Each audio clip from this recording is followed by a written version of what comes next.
1 Samuel 16. The Lord said to Samuel, "How long will you grieve over Saul, since I have rejected him from being king over Israel?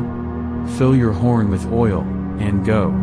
I will send you to Jesse the Bethlehemite, for I have provided for myself a king among his sons." And Samuel said, "How can I go? If Saul hears it, he will kill me."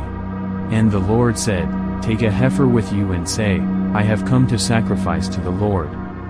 And invite Jesse to the sacrifice, and I will show you what you shall do. And you shall anoint for me him whom I declare to you." Samuel did what the Lord commanded and came to Bethlehem. The elders of the city came to meet him trembling and said, "Do you come peaceably?"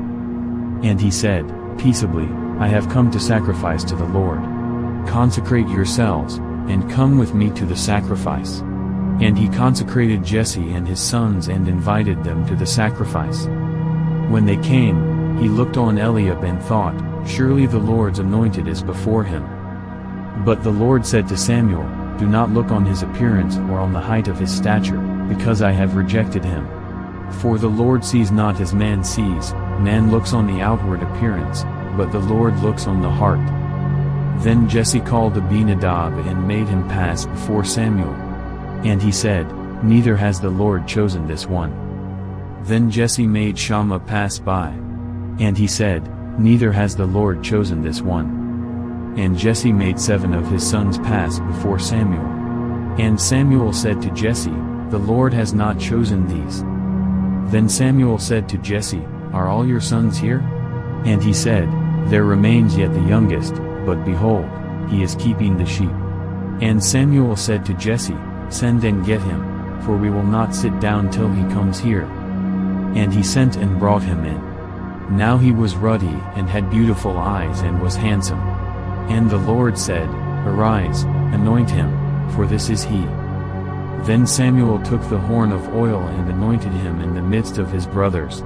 And the Spirit of the Lord rushed upon David from that day forward. And Samuel rose up and went to Ramah. Now the Spirit of the Lord departed from Saul, and a harmful spirit from the Lord tormented him. And Saul's servants said to him, "Behold now, a harmful spirit from God is tormenting you. Let our Lord now command your servants who are before you to seek out a man who is skillful in playing the lyre, and when the harmful spirit from God is upon you, he will play it, and you will be well." So Saul said to his servants, "Provide for me a man who can play well and bring him to me." One of the young men answered, "Behold, I have seen a son of Jesse the Bethlehemite, who is skillful in playing, a man of valor, a man of war, prudent in speech, and a man of good presence, and the Lord is with him." Therefore Saul sent messengers to Jesse and said, "Send me David your son, who is with the sheep." And Jesse took a donkey laden with bread and a skin of wine and a young goat and sent them by David his son to Saul. And David came to Saul and entered his service. And Saul loved him greatly, and he became his armor-bearer.